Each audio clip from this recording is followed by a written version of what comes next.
about this? Hello, this is OptimusSolo, and welcome to the 59th chapter in our Powers of Grayskull series. With me for this journey into the Masters of the Universe franchise is once again, as always, TFG1Mike. Hello. Hello. You sound excited? Yes, I am. I'm just in the middle of other things on my mind and everything else, so yeah. Yay. So you're clicking away. Yay, more Shira. Oh, shut up. Are you ready for more Myths of Etheria? I think so. Okay. I don't know. Well, in this episode of Myths of Etheria, we'll be giving you our thoughts on episode 37, The Anxious Apprentice, episode 38, Zoo Story, and episode 39, Into the Dark Dimension. So we hope you're ready, because it's time to go back to Etheria. Can we just review Zootopia instead? No.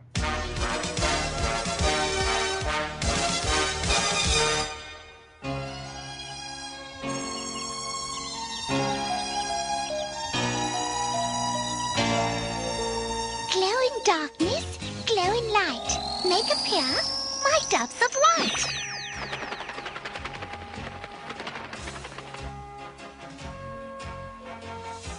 Nice work, Ariel. Nice? I'd say pretty impressive.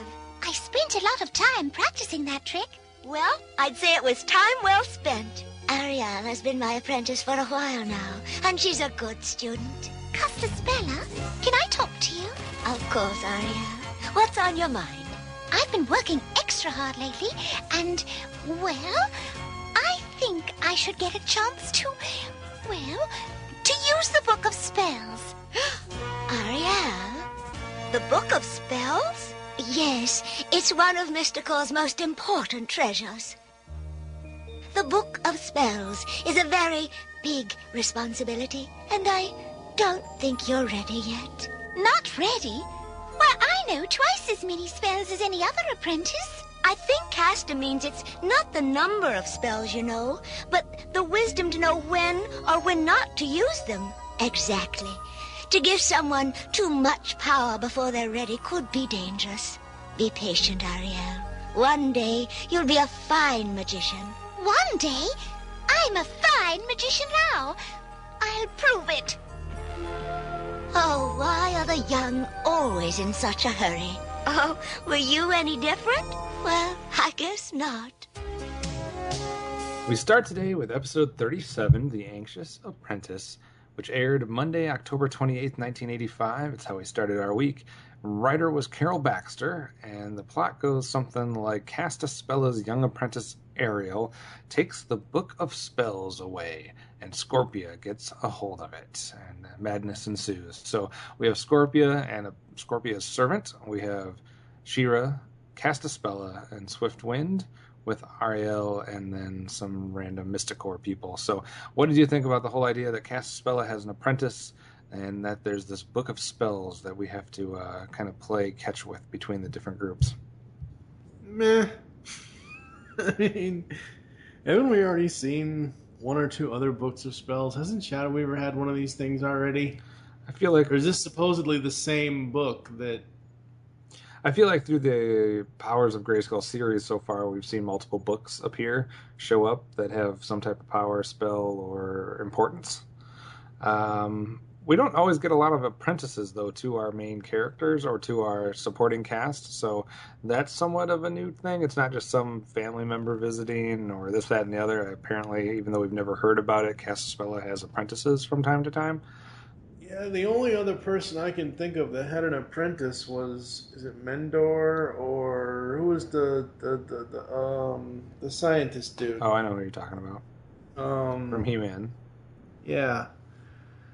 It's not Mendor. Mendor's the doctor, but who the hell's the damn scientist guy? Showed up a couple different times. Yeah, I mean, he had an apprentice that showed up with him several times. Isn't it Uncle Montort? Doesn't he have not the pet that he has, but doesn't he have some other little? I was going to say that there seems to be some in the world of Trala, when it comes to Orko and his bunch, that there seems to be somewhat of an apprentice type relationship here and there. But so I mean that's not necessarily overdone, but we've seen little bits and pieces. So I don't necessarily have a problem with it, but it doesn't do anything to excite me. Okay, so I don't want to get too far into this because it's going to go straight into the fright zone for me. But here's the thing: as I'm watching this episode, about 5 minutes in, I'm thinking, "Oh, great, another kid episode." That basically the kid doesn't listen to the adult. We've seen this for how many episodes between both series? Like, it had nothing to do with the fact that she was an apprentice to cast a spell. It had nothing to do with the fact that Castaspella has apprentices. I mean, we know that Castaspella, just in general from what we've seen of her, that she is the queen of Mysticor, that she is supposedly a powerful magician, wizard, whatever. Right. So I would only assume that she would have, little squires around and stuff like that, little warts and all that stuff. All she needs is... Cal is kind of an Archimedes, so there you go. I had a very similar reaction, though, as soon as we kind of started getting into this episode, that it was just going to be another one of those where you have somebody that's not a main character getting advice from a main character, not listening to it, or going to go on their own and prove themselves, et cetera, et cetera. We seem to get that every 5 or 6 episodes. So what was it in Tales? It was the kid with the jewel. The kid that was like, "Oh, no one's going to respect me unless I have this jewel," right. And the jewel ended up turning out to be the mother's egg or something. So it had to be in the village no matter what, or else the big bad dinosaur bird thing would come down and. Oh, God. Anyway, it's those types of it's that's what this is. It's that type of episode where the kid like I said, doesn't listen to what the fuck the adults are saying. Has to prove themselves on their own and go about business their own way. So I mean, I get it. Whatever. I guess it's a decent lesson, but this is like the 367th time we've heard it so far out of all these episodes. So I'm kind of over it. So it would have to be a fantastic episode to really do a lot for me, because I'm not excited about the premise. So, all right, let's make our way to Whispering Woods for the first time today to see if there's anything good to say about this episode. Right zone, here we go.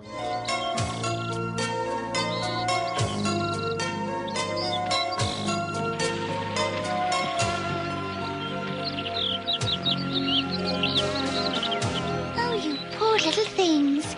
You need more water than that for a bath. Now, let's see. That's it. I can make a dam from those rocks, and that'll make the perfect bird bath. Now's my chance to use the book. Boulders high, boulders low, start to roll all in a row.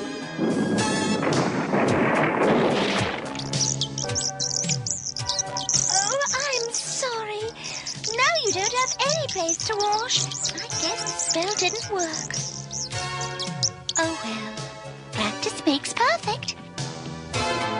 All right, we do find ourselves in the Whispering Woods, even if it's momentarily, to talk about anything good about this anxious apprentice. I'll start because it's not going to take me very long.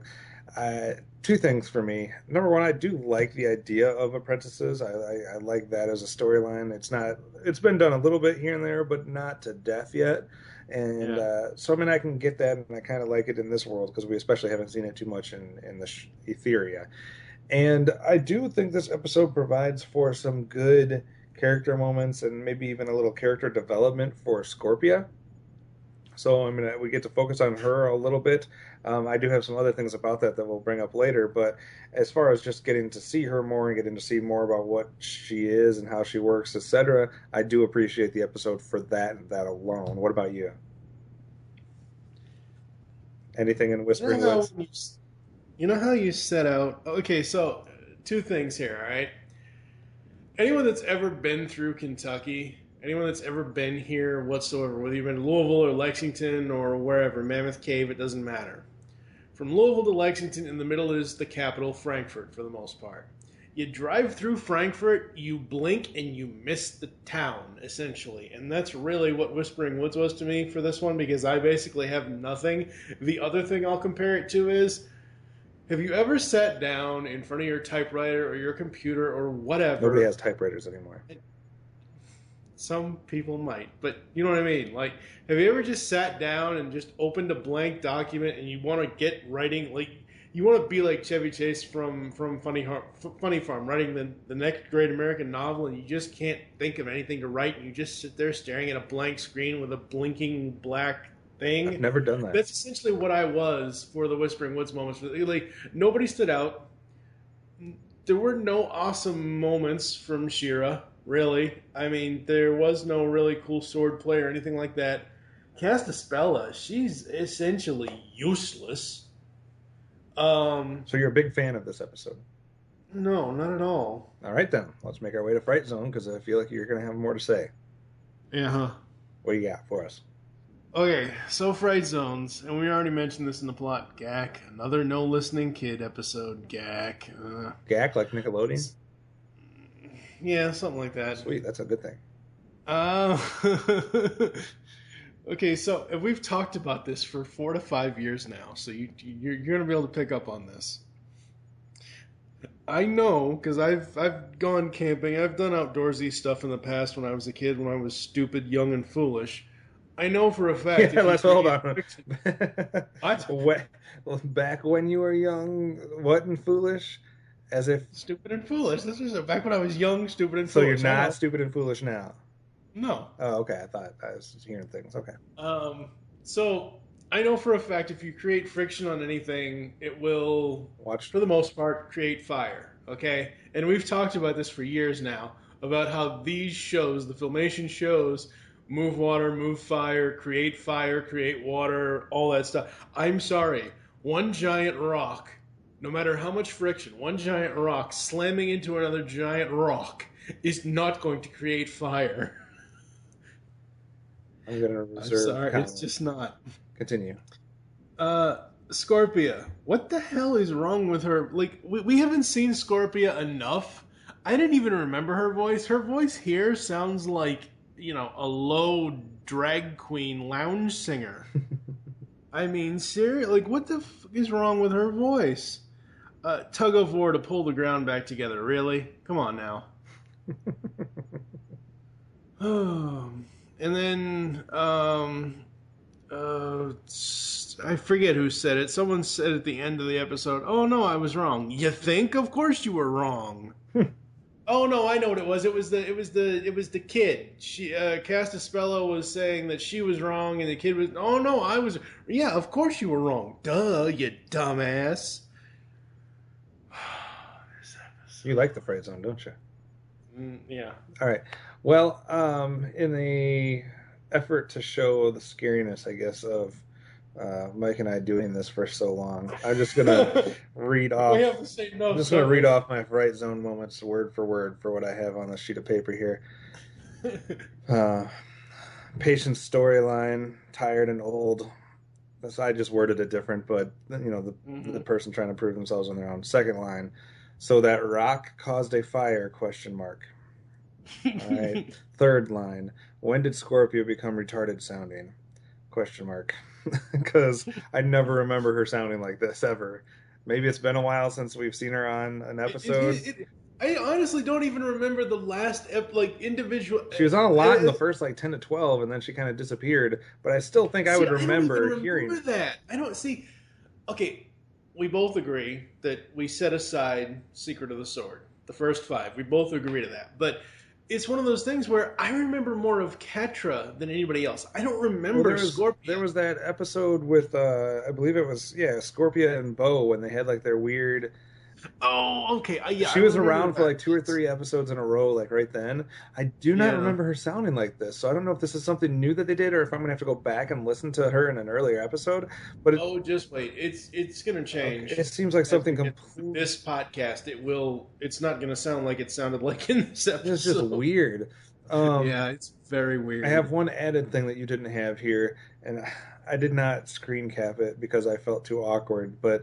Scorpia holding on to She-Ra in the fashion that she did, that was awkward as you know what, because that tail was going to go somewhere it should never go. She literally needed to hold on to She-Ra, and then she drops to her knees and grabs She-Ra so her head is right in She-Ra's crotch, and then her tail wraps around She-Ra, and it's some weird stuff going on there. I'm just going to say that. My next note was, so magic is just undone by sheer physical force in this episode. Because we have spells being output and magic being unleashed from this book, which She-Ra is able to combat just with physical force. I don't understand that. And then that has to be the most bizarre nature earth-bending move I've ever seen in my life. With the lacing of the cavernous, whatever you want to call them. Okay. So I didn't write this down, but I do know I agree. It's probably going to be in one of the clips. Before this happens, she says it earlier, sword to rope. Just she uses the rope for... I forget what the hell she used the rope for, but she used it. She laced all those rocks together. Okay, yeah. And then she pulled them and they... this point in the episode where she flies quite literally through... Can we please talk about the animation on this? Because her and Swiftwind are basically flying right through the flames. Like, I get it. It's a background and it's a moving background. But Jesus Christ, it looks like they are flying... through, like, quite literally, it looks like they should be on fire. Yeah. Like, the whole point of when she and Scorpia got lifted, I know what it was. Swiftwind used the rope to get them to, yeah, that's what it was earlier. So, as he's flying away with them basically just dangling, he's essentially the damn Batcopter, and Batman and Robin are just breezing away in the wind on fire. It just so... The animation, like... I get it. It's 30-something years old. It's not going to matter now, really, but it's just one of those things that bugged the crap out of me, that it basically looked like every time they're flying through this place that they're on fire. Okay, so she then gets off Swiftwind. She goes, sword to lots and lots and lots of rope. And I'm like... You have got to be fucking kidding me. And then you just pull it, and then all the world comes back together. Oh, my God. The PSA was practice makes perfect, which I guess the apprentice was trying to practice in order to be perfect at making the spells, but isn't the episode not necessarily saying that she should have been practicing on her own and without guidance? It's not even, I don't want to say it's a... I was gonna say it's a double entendre, but it's not. It's a double negative, is what it is. There, it's basically mixed messages. Yeah, I mean, I get practice makes perfect is a theme or is a lesson to be learned, I guess. But it doesn't seem like this episode is teaching that. It's teaching it to pay attention to your teacher and listen to your, the people that are giving you guidance. Not to go on your own and practice. You know what I wonder? You know what I really want to wonder? I want to ask every single... I don't know who wrote the PSAs. I don't know if it was Lou Scheimer himself. May the man rest in peace. I don't know if it was Erica Scheimer. I don't know if it was his wife, Jay Scheimer. I don't know who it was. I don't know if it was some other producer or if it was the actual writer of each episode that came up with the PSA. But I want to ask any writer that is still alive that ever worked on She-Ra, Larry DiTillio, Bob Forward, David Wise, whomever... What would, if we had this exact same episode today, if we had this in modern animation, modern whatever, would the PSA go in line with what the thing was, or would it just be a random lesson for kids? Because you and I have talked about this for years now, both on Mask, on He-Man, sometimes on Transformers. I mean, G.I. Joe, like, the PSAs sometimes have nothing to do with the episode. Now, wouldn't you think if these cartoons are going to teach children lessons in the cartoons that the PSAs would match that? Not go completely opposite of that. Yeah. I know. I'm in agreement with you 100%. So, not good all the way around. Let's take a quick break and be back to see if there's any hardware to hand out for this episode.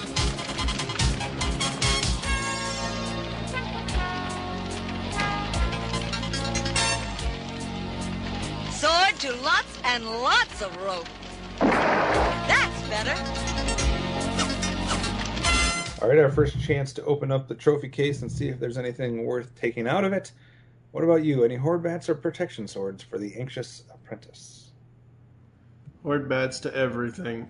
Everything in the episode, the writer, the characters, the lack of a plot.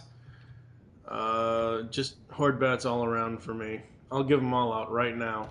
All right. I will put down everything. All right? Yes. Since you're giving out everything, I will give out nothing because to me nothing stood out either way. Yes, it's a bad episode. Yes, it's bad for a lot of different reasons, but I don't know who's to blame.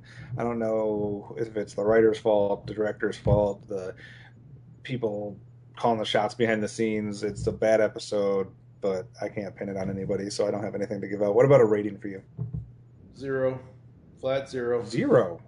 Yep. All the way at the bottom. Nothing redeemable.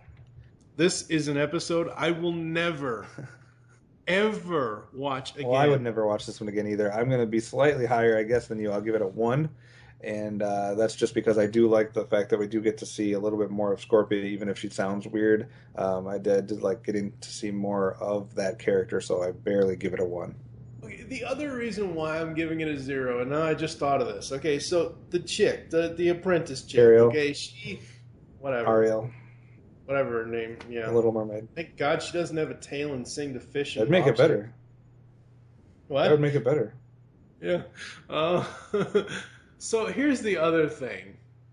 Again, I don't know if this is the writer or what the deal. So she goes out into the forest of forbiddenness or wherever the hell. Freedom Forest. No, that's a different episode. Wherever the hell she's supposed to be. But she's out. Well, she's out in the forbidden zone too. She goes out in the forbidden zone, which is basically nothing but sand, no ocean, but it's basically like the sands of time, essentially. And she sits there and makes a sandcastle out of magic. She then takes the sandcastle she made out of magic and turn it into a golden thing. It wasn't big enough, though. Of whatever, okay? So she does that. Scorpia comes up behind her and is like, I'm going to get you, my pretty. She shrinks the horde, or she douses the sand people. She douses the horde troopers in sand. She shrinks Scorpia. Both of these magic spells, putting the horde troopers neck deep in sand and shrinking Scorpia, wear off. Yet the golden castle shit doesn't wear off because they show it again, and it's still golden after Scorpia is shrunk, and right after she gets large. It's just. I'm sorry, how do you feel? You think? Okay. All right. Good to go on that one then. Let's get away from the Anxious Apprentice as fast as possible. Take a quick break and we'll find ourselves surrounded by animals. A Bug's Life or Fern Gully? Let's go to the zoo.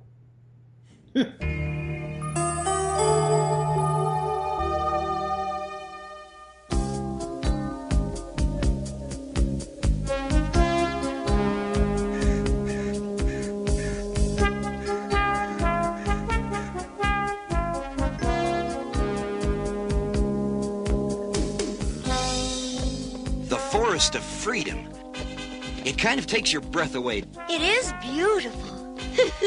It's nothing but a bunch of bug-infested trees. Cowell, you're such a complainer. Don't you like anything? Yes, a roof over my head, something to eat, and most of all, good music. Well now, would you like me to play for you? I said good music. Cut it out, you two. Don't forget we're here for a reason. We have to find out why the animals are disappearing from here. I don't blame them. I would too if I could. This is serious, Cowell. Animals don't just vanish. Not vanish, Adora. Disappear. There is a difference. When something vanishes, it's gone forever.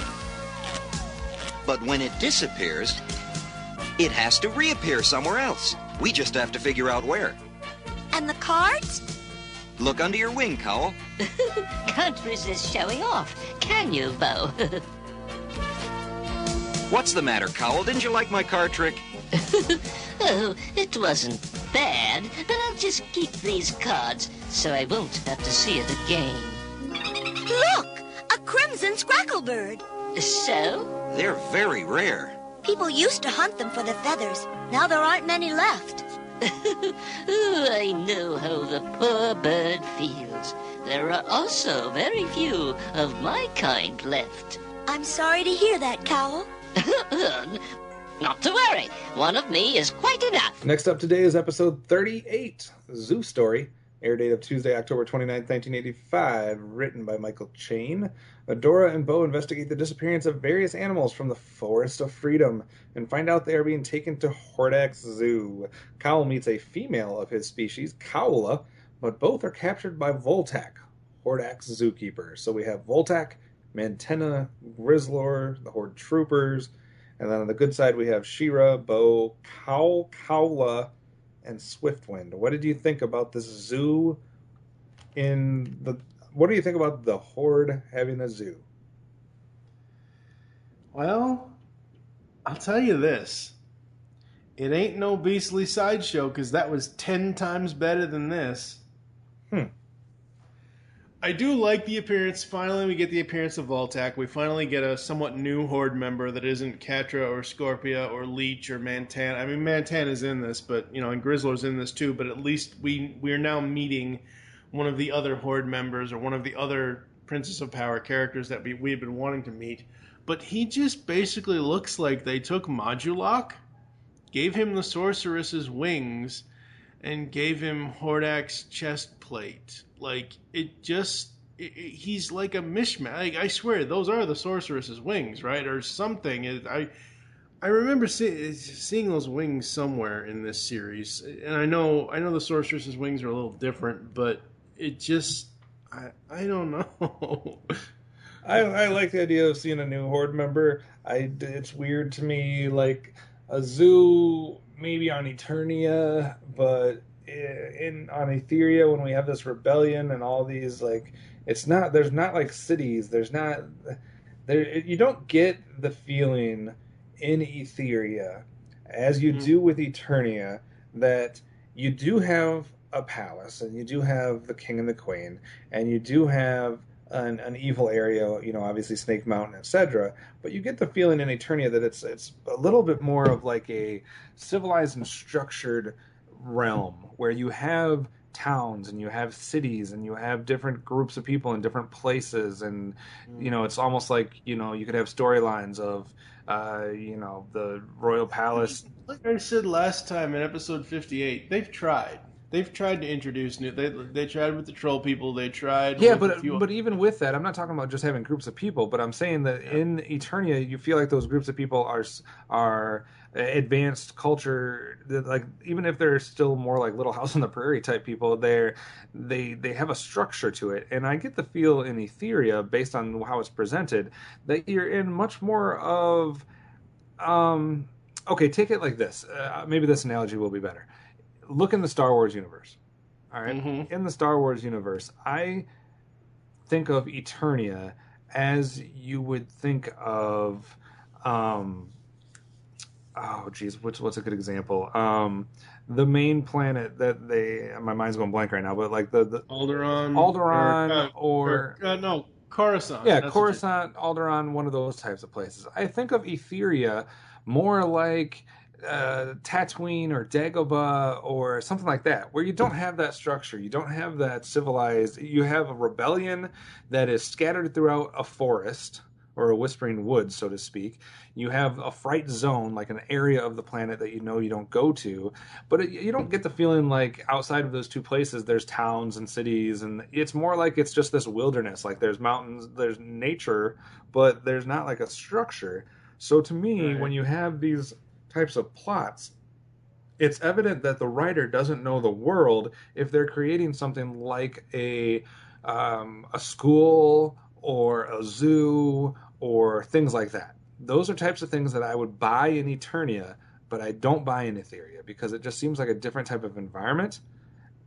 It would be more like I would buy something in Etheria if it was like some type of like traveling salesman or a wanderer's, migrant worker or something like that. But a zoo does not belong in Etheria to me. So I have a problem with a story being centered on a zoo in Etheria, I guess is my point. The only place I could see it not a zoo, but the only place I would really say that anything like that, like a zoo or a school or police station or whatever you want to call it, whatever normal Earth thing we have, that could it be believable that it would be there, would be the village of Thamor, because they've talked about the village of Thamor throughout the entire series, it's right on the edge of Bright Moon. It's right near the castle. It's Right. like I could see something like that there, but a zoo in general, I'm like, And I mean, I guess we have places like you said, Brightmoor, Mysticor, and we have these different outposts and whatnot. But I still feel like it's not structured to the point where you'd have a zoo. Like, there's not that big palace like you have in Eternia. I could see if they did a circus episode. Yeah, like a traveling circus or different things like that or whatever. But so I guess I kind of have a problem with the premise to begin with. But if it's a vehicle to give us a new character, I'm at least intrigued enough to give it a shot. So, all right, let's take a break and we'll see where we come down on this one, if it's a positive or negative experience for us. Delivering them to whoever is taking the animals. We need to find out who that is. And I know just who to ask. All right, Mantenna, talk. Who's grabbing the animals and where are they being taken? Tell us or you'll be sorry. I won't tell you. You rebels are too soft-hearted to do anything to me. Mantenna, have you ever heard of the Trolls of Spikeheart? Trolls? Oh, She-Ra, you wouldn't. They hate hordsmen. Yes, they do. But they like us. And if we were to ask them to get some information from Mantenna... Oh, I don't even like to guess what they might do to him. Oh, it would be awful. But he says he won't tell us anything. Wait a minute. All I know is we were to deliver those cages to Outpost 6. Outpost 6. I know where that is. Looks like that's our next stop. But what do we do with Mantenna and Grizzler and the troopers? That's no problem. You can't do this to me. Enjoy yourselves. We'll give your regards to Outpost 6. All right, once again, we find ourselves in the Whispering Woods, not actually in the zoo or at the zoo, but in the Whispering Woods to talk about the zoo. So we visited the zoo, we're back in the Whispering Woods, we're going to recollect and see how our experiences were. I don't know if we're going to come down on the same side of the fence on this one or not, so I'll let you go first. What kind of Whispering Woods moments do you have for Zoo Story? you are a toy, a child's plaything. Good moments. Wait, Good. wrong cartoon. Wrong cartoon. Mantenna and Grizzlor's back and forth. I love that. That's hilarious. I thought that was great. Mantenna in the mud and the whole scene with her, him and Bo and She-Ra. That was awesome. Kaula? Oh, okay then. Thanks for trying to come up with an interesting name for the female version. Like, you got Orko and Driel. You got Madame Raz and whatever her old Griff or whatever his name was. Kaula? Seriously? Kaula is the female of the Could have species? been Cowlette, but then it would have sounded too much like Towelette. So. Oh, God. Voltec is Hordak's zookeeper. Okay, apparently that was the only job left in the Horde when Voltec joined They already up. got the cook and the... Yeah. Zootrons remind me of the Shredder's robots from 80. Obviously, it came after, but it's like, I know Skeletor has the skull bots that he uses, and they kind of look like a mini floating version of R2 and all that, but like these Zootron things just really, because they have the wiggly arms and all that, really remind me of the robots that were used in the TMNT series later in the years. Yeah, I can see that. So, what do you got? I like Kyle in the beginning. I'll just keep these cards so I don't have to see your stupid trick again, Bo. I thought that was a great moment. I thought this episode was going to go an entire different route than it ended up doing it. And I thought we were going to get an episode that was kind of tackling the whole endangered species thing, because they talk about how there's not a lot of Cowl's kind left. And so I thought, man, Cowl's a great character, a great vehicle to kind of delve into the whole endangered species and give a lesson on kids, like how not to, take things for granted or this, that, and the other, or whatever. I thought that's what the route it was going. So I kind of liked that, even though it didn't do that. Just like you, I liked the mud bath. It was very reminiscent of the early He-Man episodes when Mantenna and the Horde Troopers ended up in the mud, just like we saw in early Eternian episodes. The Freedom Forest. Okay, I guess we learn a little bit more about the environment we're around. There's a cool still shot of the Horde in a cage that I liked. Kind of see all of them. Well, not all of them, but the ones in this episode all kind of caged up. I thought it was cool. I like Voltec a lot. All right. But, and I guess this is somewhat going into Fright Zone, but not, have it Whispering Woods because I like him as a character. But why waste him as a zookeeper? Yeah, and that was... Yeah. And damn it, I wish we could have seen a Voltac Stratos episode. Yeah, that would have been awesome. I mean, I know Stratos had, different episodes where he went against certain people and groups and stuff like that, but a Voltac and Stratos showdown, I would be all on board for. And I did think this episode did a great job of putting the commercial break at a certain spot because I thought it was a good cliffhanger. So, I will say this now, and it's not really a spoiler because you're not really reading it, but when you get to it, the Eternity War comic series from DC Comics that they did, as that war progresses, Voltac and Stratos do show up. Nice. So it is pretty awesome. Yeah, because that would be an epic fight. So, all right. Yeah. About Fright Zone, sir, I only have 3, so I'll go first. Horde has speed regulations for their transports. Tell me we didn't write that into that episode. See, I thought that was kind of funny because, again, it goes into the whole Grizzlord versus Montana thing that I was talking about. It does, but I was just like, what? There's no regulations that the Horde would have. And, all right, Bo, I'm going to stop that convoy and ask them some questions. Even Adora tells you that's foolish. Like, what were you going to do? You see an enemy, you're a rebellion. This isn't like it's just some random citizen that you're going to stop in the street. You're a minority in this world. You're a small rebellion, which usually rebellions are somewhat trying to keep covert. They're trying to not be seen, not be heard. He's going to stroll out and stop a convoy and ask them questions.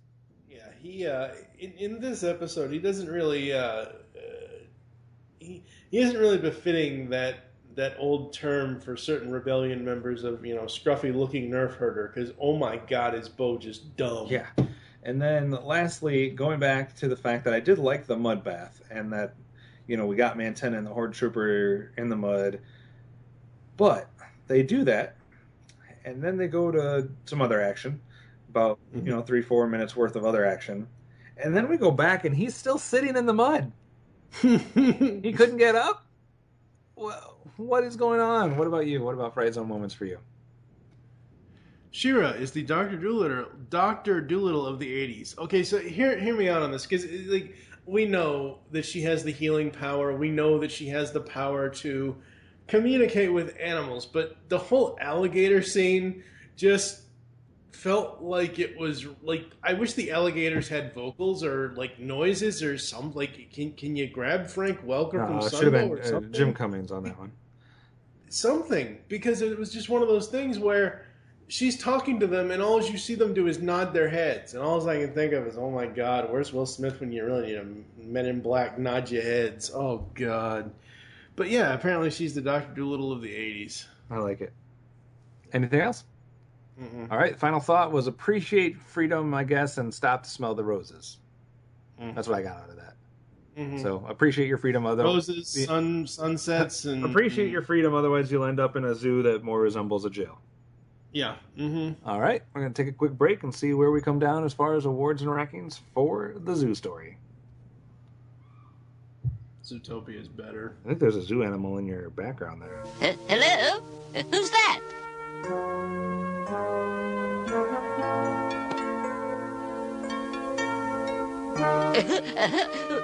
Why? Where did you come from? You look just like me. You look just like me. I didn't think there were many of us left. I didn't either, and I was sure there weren't any pretty ones. Oh, you're very sweet, but I'm afraid I have to be going. Wait, I've just met you. Where are you going? Bye. No, don't go yet.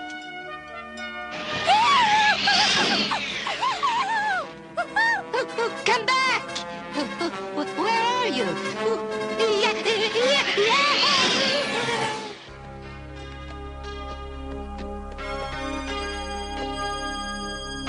All right, it's time for some awards for the zoo story. Any Horde bats for you? Nah. Any protection swords for you? Nah. All right, well, I'll take my share then. I'm going to give a horde bat to Hordak for wasting Voltak as your zookeeper. Find a good spot for this man. He seems like a good warrior. You're wasting him. He's better than half of your other hordes, so get somebody with some gusto out there on your front lines. Bad decision, Hordak. Protection Sword for Voltak. I like him. And Protection Sword for Kyle. Not just for kind of the bad-mouthing of Bo in the beginning, but I think Kyle, from the whole episode, does a lot of stuff good and kind of shows that he's a worthy member of the rebellion. So, yeah. All right. I have a feeling we're going to be different on this, but what is your episode rating for a zoo story? 2.5. 2.5. Right in the middle. It was much better. It compared to Apprentice, it was much better. I mean, the only way that Apprentice episode could have been better is if Donald Trump showed up in the boardroom. Oh my, we're going there. I thought it was supposed to be Arnold Schwarzenegger now. Anyway, I will be much higher than you on this one. I'm going to give it a 4 out of 5. I enjoyed this episode quite a bit. I thought Kyle was good. I thought the back and forth, like you said, between Mantenna and Grizzlor was good. I thought Voltak was a cool new character. The only problem that keeps me from rating this higher is it still makes no sense that there's a zoo in Etheria whatsoever. So I can only give it a 4. That's very true. All right, let's take a quick break, and we'll be back for the final episode today to see if we enjoy a trip into the dark dimension.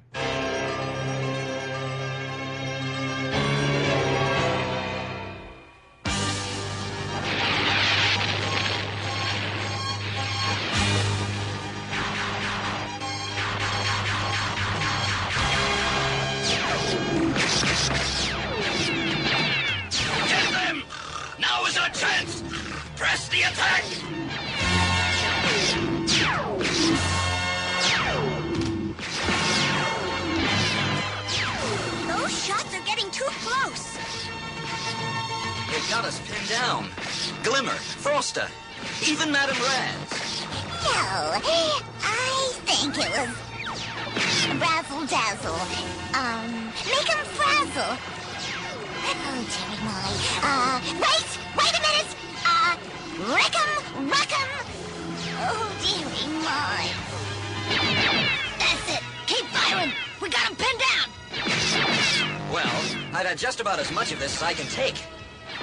So what if we're outnumbered? Chew on these, tin heads. Uh-oh! Run!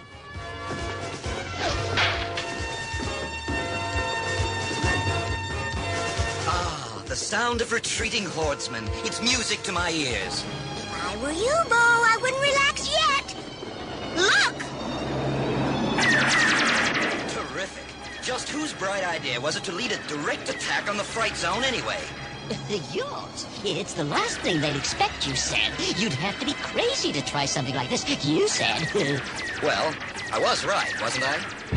All right, final episode up today is episode 39, Into the Dark Dimension, air date of Wednesday, October 30th, 1985, written by J. Michael Straczynski.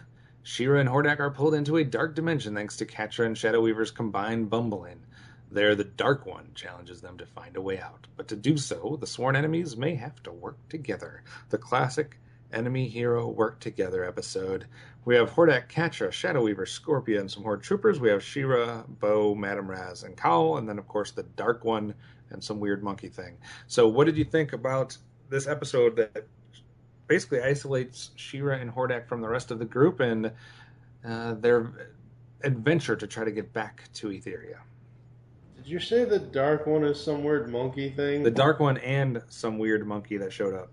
Oh, okay. And so, yeah, because for a second there, I thought you said the Dark One was some weird monkey thing, and I thought, all I could think of is King Louie. I don't want to be anybody but you. I think it was the Jungle Book. Jungle Book on the mind.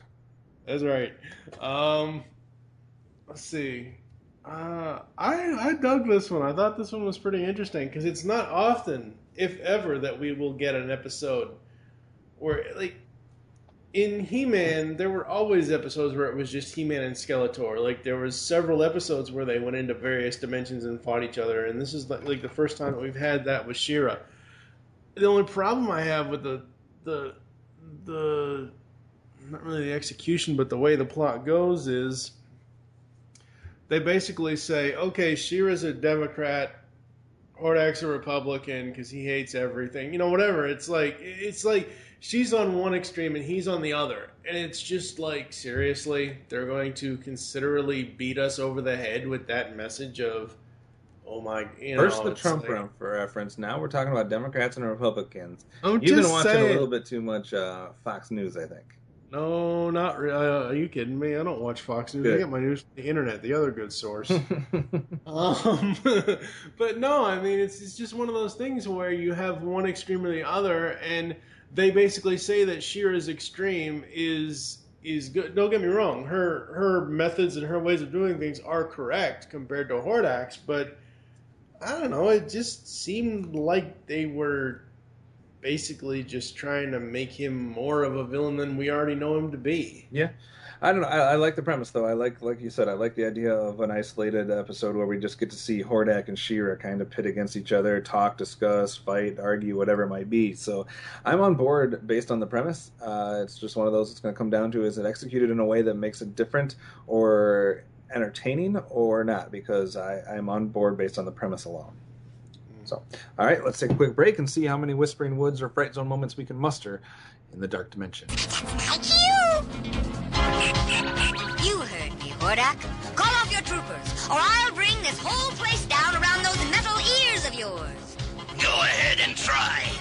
Right now, it's just you and me and my surprise. Now, time for my machine!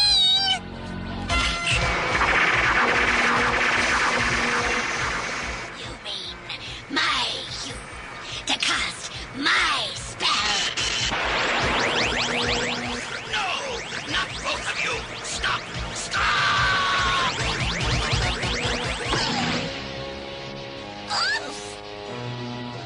But where did it go?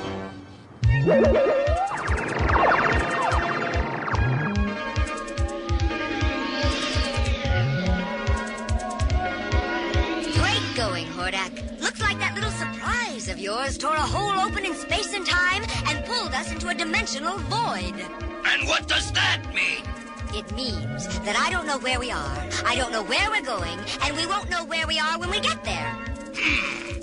Just like being in the Horde army. Well, how friendly. The ground is coming up to meet us. I'll just drill my way down. That should take care of the impact. What a good idea! Thank you. Too bad you can't do the same. Don't bet on it, Hordak! All right, we find ourselves in the Whispering Woods one more time today. Talk about good things that we found along the way in the Dark Dimension. First of all, direct attack on the Fright Zone. That's an interesting move. Maybe not the best idea by Bo, but it's still interesting to see the rebellion actually attacking the Fright Zone. Hey, you're reading off my paper. Hey, we got a mention of Frosta. She doesn't appear. She doesn't speak. No. They don't show her, but apparently she was part of that attack or something, because Bo says Glimmer and Frosta. So we'll give them a half a point for that. Interesting to see Hordak and She-Ra isolated together again. I like that. There's a lot of the banter back and forth. There was one part where She-Ra was stating off facts, and that was kind of funny. The bickering back and forth is funny. It's also a good little juxtaposition because basically they're confronted with someone who is, in a way, trying to do the same type of stuff that Hordak does. Mm-hmm. And so he's complaining about it, and She-Ra's like, that's what you do all the time. I also like that it presented us with an opportunity to have some kind of like Indiana Jones puzzle solving going on. I could have dealt with even more of it than just what they gave us, but the find the key, find the door, find this or that, look through the artifacts and try to solve this thing. There was a little hint of that, which I liked. And I thought the Dark One was depicted as a pretty cool adversary for these guys. He seemed like he could hold his own, obviously, against these guys, even if She-Ra does kind of neutralize it to an extent. But I like that it was someone that they just couldn't best right away, and almost reminded me of Granomir in a way. So I like the Dark One. He was bad, and he did want to intentionally potentially enslave them, but he did have a moral code, so I kind of like that. What about you? I mean, he kind of reminds me of all the old guys. Get off my lawn, because that's essentially what his premise. Like, his premise has nothing to in the beginning has nothing really to do with. He's lonely. Enslaving either one of them. He's lonely. They showed up in his dimension, and he's like, "Dude, I want some company." So, I mean, I kind of don't blame the guy, but I get it. Like I said before, why are you looking at my paper over here? It's like, even though it was Bo's boneheaded idea, I gotta say, I really love actually seeing the Etherian War, as they're fighting for control. Yeah. I don't remember. I wrote, "Hey, look, it's Shadow Weaver. I haven't seen her in a while." I don't remember the last episode Shadow Weaver was in. Oh, we saw her last week. Did we? Yeah. Okay. You're just old and forgetful. Oh, she was in the Spider episode briefly. Yeah. But yeah. When they get hit by the bickering Shadow Weaver and Catra and they get sent into the Dark Dimension, the fall through the sky, that animation, the whole aerial thing, like that. Even though obviously what I'm going to reference happened, just a few years ago versus 30-something years ago, that was almost as good, or if not better, than the Iron Man 3 air battle or air rescue thing. That's what that reminded me of her and She-Ra and Hordak going around and around in the sky. I thought that was awesome. Interesting. Anything else? Yep. Nope. All right, for Fright Zone, I just have one, but it's a big one.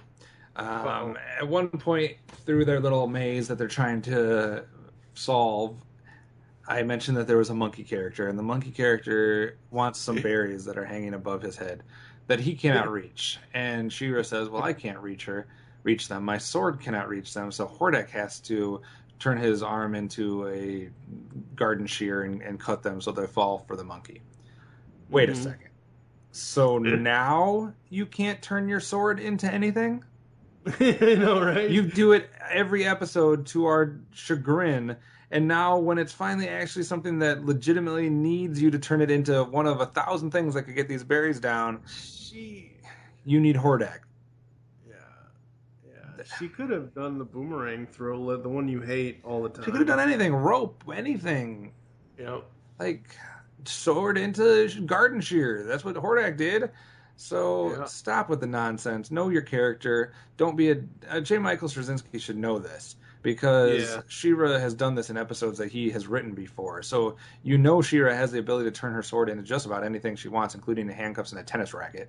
So I think the thing here is, though, that they wanted to show us that there was a need for Hordak, but you got to do that in a way that makes sense. You got to do that in a way that doesn't, obviously, she's standing right there with her sword. And you give her a line that says, "My sword can't reach that," which draws attention to the fact that we know her sword can be turned into something else.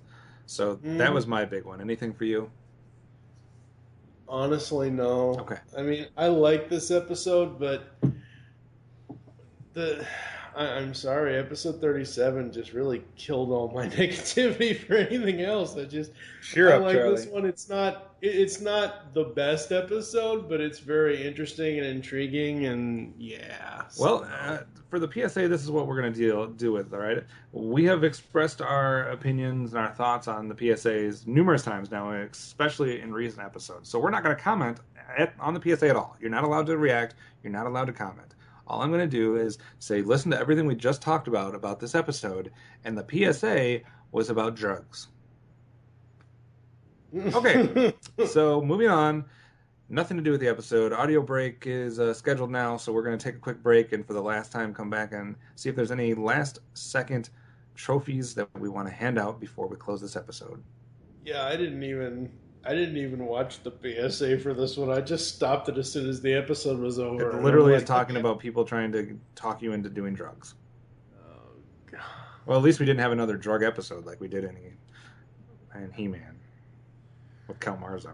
Oh, damn Lukey, little imp.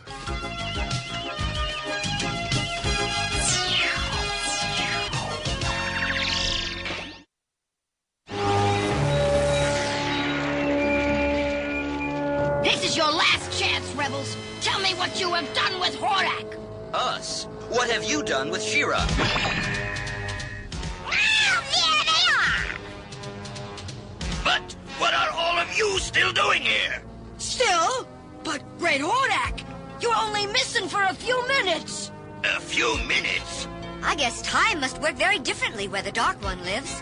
Now's our chance. Take the rebels. Now! No! No? No! You saved my life, but I will not be in your debt.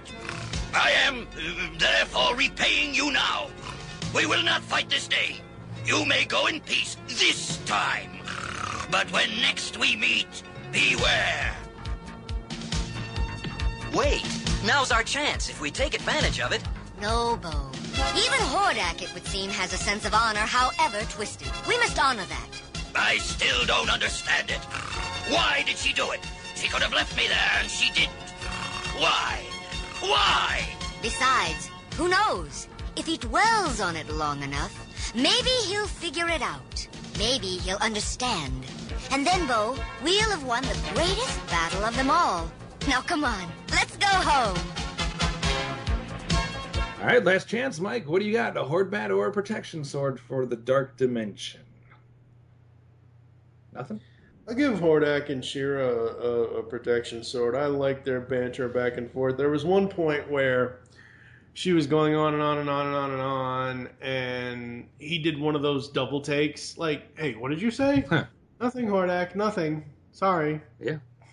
So that was pretty cool. So I'll give them each a protection sword, but other than that, nah. I'm with you on She-Ra. I liked her in this episode. She has a lot of good moments, a lot of good jabs, a lot of good dialogue to kind of combat Hordak. She really kind of shows that she's superior in a lot of different ways to him. Well, they had to show a way of her being able to fight him without actually fighting him because they couldn't. Because the whole point of the episode is they not fight; they have to team up. So they had to, have verbal altercations instead of physical ones. And of course, like the Dark One says, there's multiple chances that she has, and she takes the high ground, the moral ground every time. So, and then I got to give a Horde Bat to Shadow Weaver because you clearly see Catra shooting She-Ra and stunning her and doing whatever that thing was going to do. I don't know what the point of that thing was going to do. It was going to do something.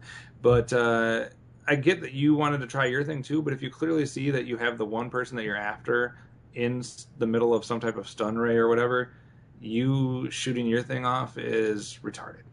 So I hate to say this, and I'm sure he's a nice guy and all that stuff, but I blame J. Michael Straczynski on the writing for that because they set that up like I knew that was coming. Well, yeah, we knew it was coming, but it was just the execution of it was not that they did it at the same time. If he would have said surprise or whatever, and then she was going to do her thing and maybe it didn't quite work, so he says it again.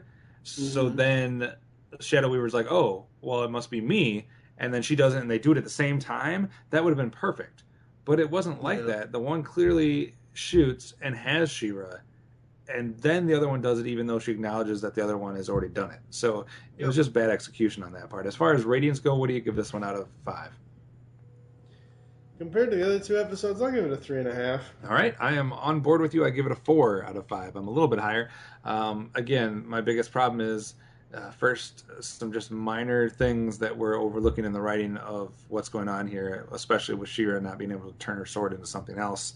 A couple things like that. So I will stick with a 4. So not a bad rating here to close out the episode. We're going to take a quick break and let you know what our thoughts are on the Myths so far. Do you like retro cartoons?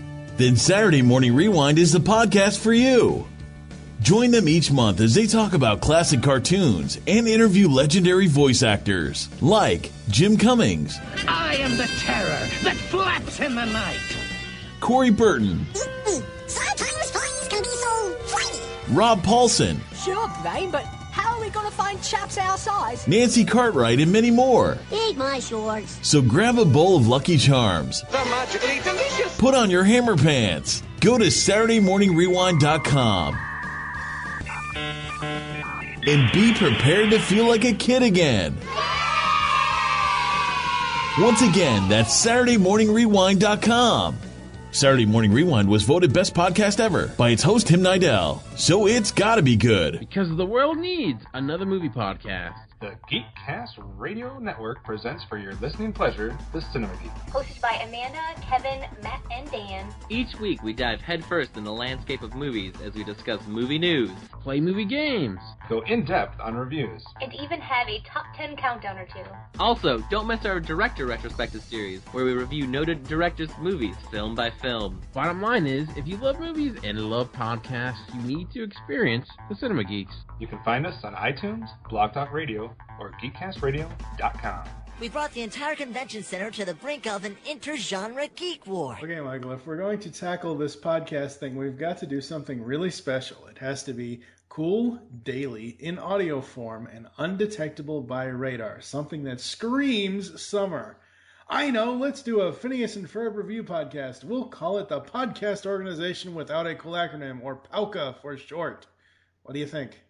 I think if we're not careful, Candace is going to bust us.